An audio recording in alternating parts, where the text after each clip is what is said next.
I search how to buy shares of Rockwell Automation Inc., the industrial automation company that supplies control systems and factory software. It trades on NASDAQ under the ticker ROK. This walkthrough is educational only and not financial advice. To buy shares, you need a brokerage account. I'll use eToro as an example to show the process.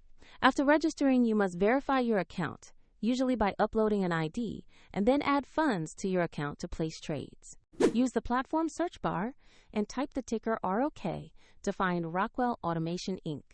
Choose the listing that shows NASDAQ and the correct company name to ensure you have the right stock. On the stock page, you'll see basic company information and a price chart for ROK to review recent performance. Confirm the company details and the NASDAQ listing to make sure this is the correct security before proceeding. To invest, click the Buy or Trade button, enter the amount you want to invest, and review the order details carefully before confirming. If the market is closed, your order will execute when trading opens, and if your balance is insufficient, the platform will prompt you to add funds before it confirms the trade. After the trade executes, your ROK position will appear in your portfolio where you can monitor it. For the example link to eToro, see the description below.